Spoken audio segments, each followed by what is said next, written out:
조합장과 임원진 등의 내부 비리로 수백억 원대 재산 피해가 발생한 3호 1지구 뉴젠시티 지역 주택 조합 사업이 때 아닌 견본주택을 두고 시끄럽습니다.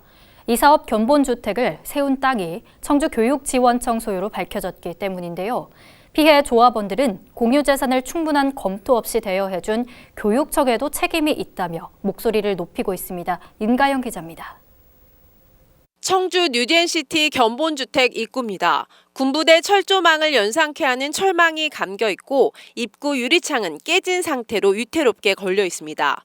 지난 2014년 사용 허가를 받은 뒤 사업이 사실상 좌초되며 방치되고 있는 겁니다. 문제는 이 견본주택이 들어선 땅이 청주교육지원청 소유라는 겁니다. 이 건물 사용 허가는 2019년 10월로 종료돼 공유재산에 불법 건축물이 버젓이 자리 잡고 있는 상황입니다. 이에 대해 3호 1지구 뉴젠시티 지역주택조합투쟁위원회는 불확실한 사업에 공유지를 대여해준 교육당국, 여기에 견본주택 사용 허가를 내준 구청도 책임이 있다는 입장입니다. 모든 것들은 법적인 테두리에서 그게 과연 무슨 사업이었는지에 대한 그런 부분들, 3호 1구역 재개발 정비구역에서 지역주택조합을 모집한다는 것 자체는 불법이거든요. 이런 과정을 일체 확인하지 않고 거기에 그 기가 막힌 모델하우스를 건립할 수 있는 임시 사용 승인을 해준 거에 대해서는 저희 조합원들이 용납할 수가 없다는 거죠. 이에 대해 청주교육지원청은 해당 사업 견본주택 부지는 공유재산 사용 절차에 따라 대여했다며 조합원들의 피해와는 무관하다는 입장입니다.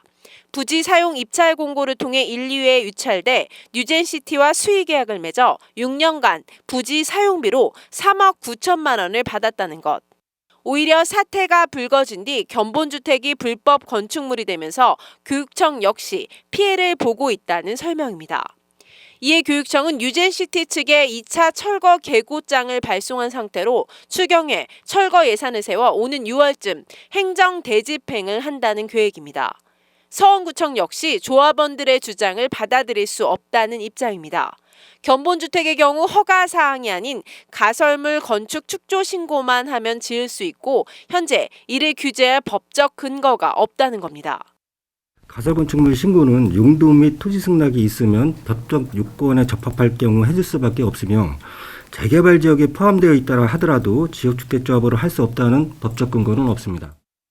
이런 가운데 3호 뉴젠시티 지역주택조합 비상대책위는 2일 청주지검과 청주시청 앞에서 기자회견을 열고 주택조합 관련자들에 대한 재수사를 촉구했습니다. HCN 뉴스 임가영입니다.